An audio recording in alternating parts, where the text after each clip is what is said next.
Oi, queridos, professor Alceu Totti. Nós, professores do ensino médio, usamos o Enem e a FUVEST, principalmente, como parâmetro do que a gente vai ensinar.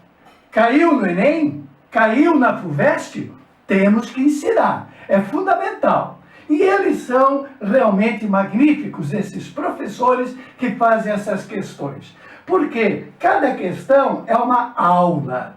Esta, número 3, é sobre o fogo. Coisa magnífica. O que é o fogo?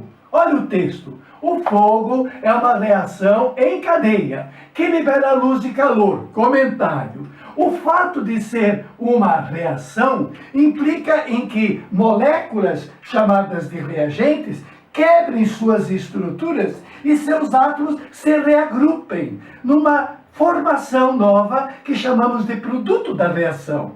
Só que além desse reagrupamento atômico, nós temos também a liberação de ondas eletromagnéticas, ondas visíveis e ondas invisíveis, que chamamos de infravermelhas ou ondas de calor. Continuando.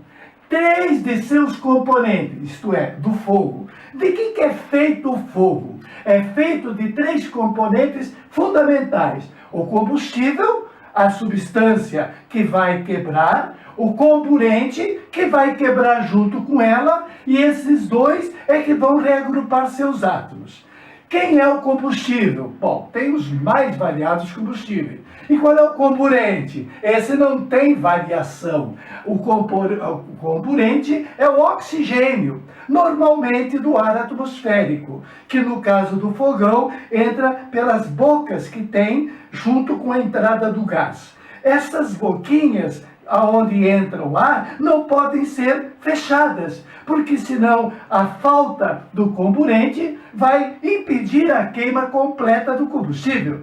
Por isso que na própria FUVEST, na primeira etapa, houve uma questão, no meu ponto de vista, errada, porque comentou a cor avermelhada da chama, atribuindo-a ao sódio. Realmente o sódio produz chama de cor amarela. Porém, não precisa ter sódio para que a chama seja de cor amarela. Basta que você interrompa a quantidade de comburente, interrompa a entrada de oxigênio para reagir com o combustível. Bom, e tem um terceiro componente que tu não pode deixar de prestar atenção. Não é só substância química. É preciso um fator chamado calor. Você vai estudar comigo lá em equilíbrio químico, lá em cinética química, de que para haver reação química tem que haver afinidade, tem que haver contato. Mas precisa que haja uma energia suficiente para que as moléculas se choquem e quebrem, senão não vai formar o produto. E para que haja essa energia, tem que subir a sua entalpia, que vamos chamar, até um certo ponto. E para alcançar aquele certo ponto, é que precisamos dar calor para a reação começar, que faz os reagentes alcançarem a energia de ativação necessária para a ocorrência da reação. Isto é fogo. Muito bem. Retirando um desses componentes, o fogo é extinto. Não pode faltar combustível, não pode faltar comburente e não pode faltar calor. Esses são os componentes fundamentais, senão não existe fogo. Aliás, eu vi um filme magnífico que você deve ter visto, o Ouro Negro. Falava de uma extração de petróleo, aonde, quando pegou fogo aquele petróleo, não dava para apagá-lo. Como se faz para apagar o fogo de uma boca jorrando fogo da queima do petróleo? Não dá para fazer o que nós vamos comentar na aula. É preciso provocar uma explosão. Foi o que fizeram naquele filme Oscar, de Hollywood. Pegaram carroças cheias de dinamite e transportaram 4 carroças num ponto central. Quando as carroças cheias de dinamite chegaram no ponto central, claro que elas explodiram. E a explosão da dinamite chupou todo o oxigênio, eliminou o comburente. Aí o fogo que estava ali na boca do petróleo, o fogo apagou. Apaga-se fogo de poço de petróleo em chamas com explosão, que significa eliminar esse comburente. E esse é o tema dessa questão.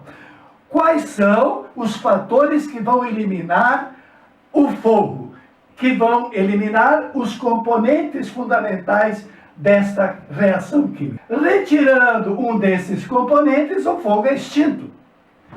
Extintores de incêndio retira pelo menos um dos três. Bom, se tirar um dos três, extingue o fogo. Continuando, os agentes extintores são água, bicarbonato de sódio e gás carbônico.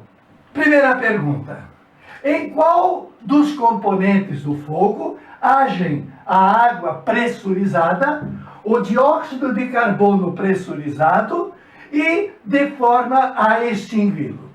Então, se os agentes que estão no extintor de incêndio são esses três, queremos pensar como é que este agente extingue o fogo e como é que este agente extingue o fogo. Muito bem. Como é que a água extingue o fogo? A água atua como extintor de incêndio, água pressurizada. Como vimos já, água pressurizada sobre altíssima pressão. Então, naquele extintor que nós conhecemos, naquele volume bastante reduzido, tem muita água, porque está sob altíssima pressão. Quando tu abre, aperta a válvula, aperta a engrenagem, a água sai para a pressão externa, que não é alta pressão. Então ela volatiliza na forma de vapor de água. A água atua no resfriamento. Meu amigo, é aqui que entra a água. A água entra no resfriamento. Por quê? Porque só vai haver fogo se houver alta temperatura. A água, portanto, resfriando o ambiente, está atuando sobre o calor. Se não houver aquela energia suficiente, chamada energia de ativação, para que ocorra a reação, sem calor, o combustível e o comburente não vão reagir. Portanto, a água atua para resfriar. Por isso que nós vemos, quando os bombeiros chegam, eles atuam com o rescaldamento. O rescaldar é o esfriar. Tirou esse componente fundamental, extinguiu a reação. Temos que considerar, porém, um pequeno grande problema. Há a possibilidade contrária, qual seja, nós vimos de que na análise ou decomposição, a água pode entrar em questão. A água simplesmente, ela se decompõe em hidrogênio e oxigênio. Então, se o fogo for de altíssima temperatura, a água não atua positivamente, atua negativamente. Por quê? Porque se a temperatura, eu vou colocar um triângulo indicando temperatura, mas põe temperatura nisso. É o fogo, por exemplo, da boca de um poço de petróleo. Jogar água vai apagar o fogo? Não, porque aquela água vai acabar produzindo mais combustível. Vai produzir alguém que queima e vai produzir o comburente que ajuda a queimar. Portanto, o fato da água atuar no resfriamento é correta resposta. Resfriar, rescaldar o que está em chamas é positivo. Porém, saiba que em altíssima temperatura a água não resolve o problema. Por isso que lá no caso do poço de petróleo em chamas foi a explosão, que foi a eliminação do comburente. utilização de todo o comburente para explodir a pólvora, acabou o comburente para continuar queimando o combustível. Bom, segundo fator, segunda parte. Em qual dos componentes do fogo agem o dióxido de carbono pressurizado? O dióxido de carbono, o nosso queridíssimo CO2, apresenta o carbono com NOx máximo. Você verá comigo em química orgânica que o carbono ele oxida e nesta oxidação é que chamamos de combustão. Bom, quando chega no NOx máximo, porque o oxigênio tem NOx menos 2, então 2 oxigênio vai dar carbono 4.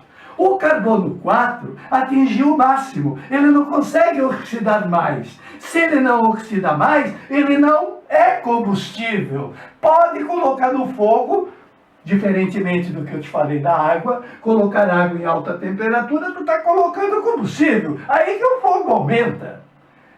Colocar gás carbônico não vai aumentar o fogo. Vai fazer o quê? Aonde que o gás carbônico atua? No contato! É mais um item do futuro, que você verá comigo lá em cinética química.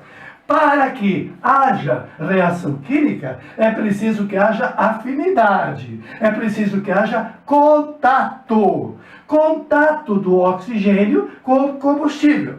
Se você colocar um abelhudo, se você colocar esse gás não vai se meter no meio desse casalzinho bonito aqui?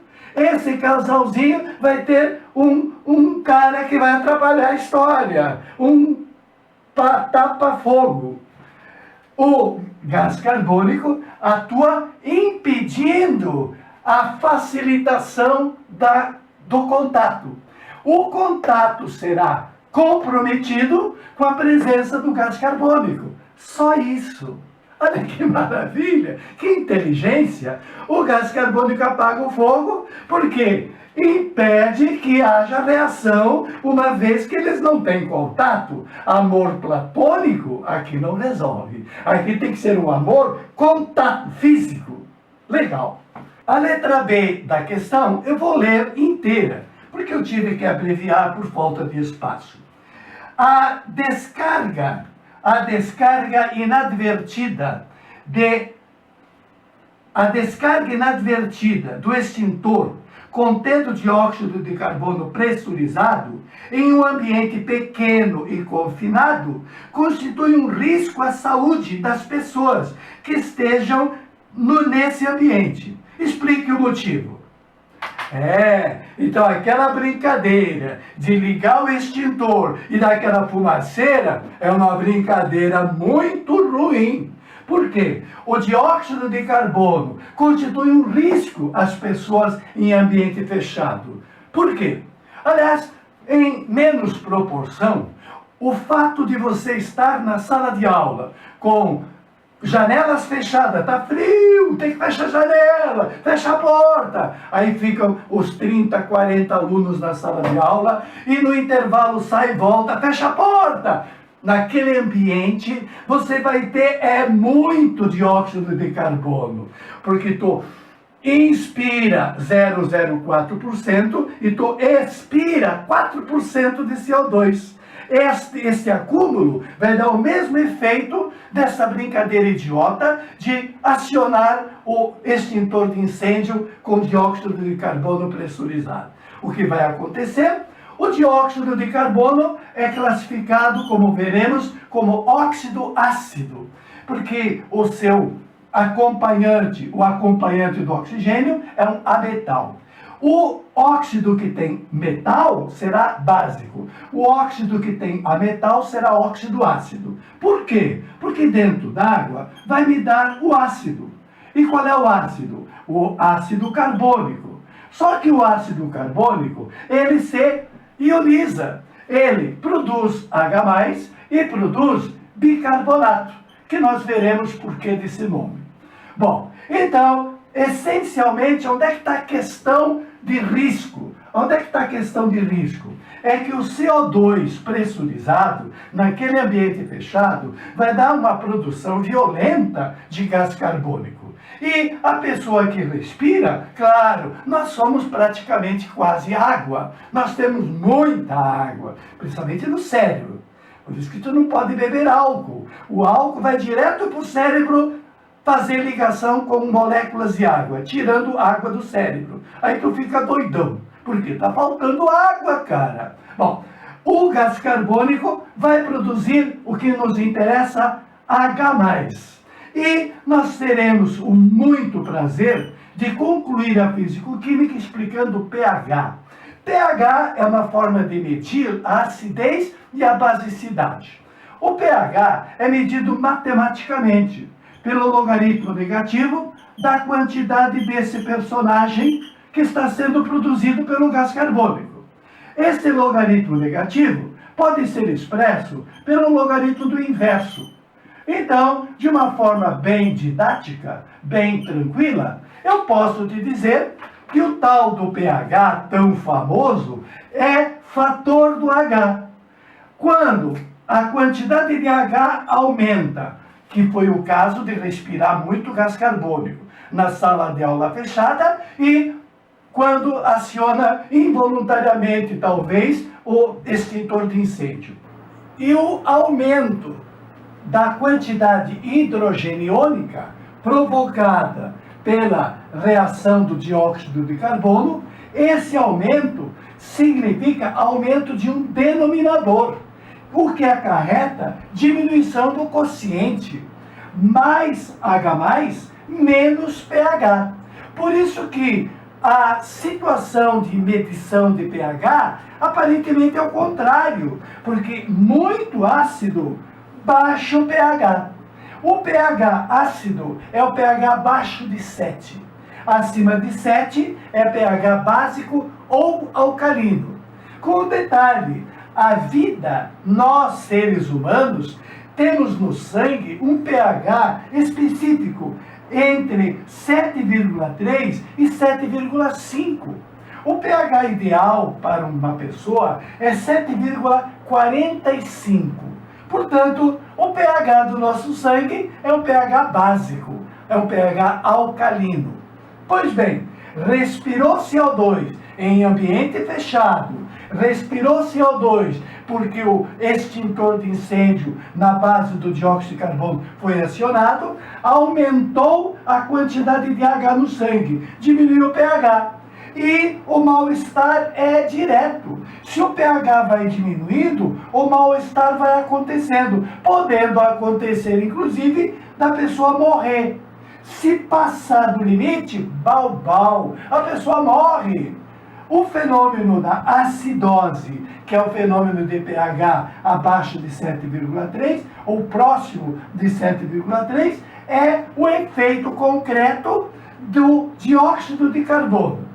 E lá vem o professor entrar na sala de aula no 5º horário da manhã ou no 6º horário da manhã, aonde os alunos ficaram, claro, respirando, falando, soltando pum, e o ambiente ficou muito carregado de CO2, ficou muito carregado o sangue de H+. O que aconteceu com o pH do aluno naquela sala de aula? Claro que ele não morreu, mas o pH está abaixo o rendimento da aula cai. Aí o professor do 5º, 6º horário terá uma aula comprometida. O ambiente saudável é o ar, é o ambiente aberto, claro. Bom, terceira questão maravilhosa da FUVEST. Então, vamos ler essa terceira pergunta. O agente extintor bicarbonato de sódio sofre, nas temperaturas do fogo, decomposição térmica total, formando um gás. Escreva a equação química balanceada que representa esta reação. Sim, porque nós trabalhamos com o componente extintor água, que vai resfriar, atuando sobre o calor necessário para haver a reação. Elimina calor, elimina o fogo. vimos que o dióxido de carbono atuou no sentido de atrapalhar o contato do combustível com o comburente. Pela sua participação no meio, atrapalha. Então, o efeito concreto do CO2 é impedir o contato pleno dos reagentes. Por isso que apaga o fogo. A terceira pergunta, o terceiro fator é o bicarbonato. Um extintor de incêndio à base de bicarbonato atua de que jeito? Pelo calor, decompondo o bicarbonato. Um detalhe interessante e curioso. O bi é aquele que tem carga -1. Por isso precisa um sódio só. Aí fica equilibrado. Mais um com -1. O carbonato tem carga 2 e precisa de 2 sódios. Muito bem. Pelo calor do fogo, este sal decompõe completamente. Professor Alceu Totti.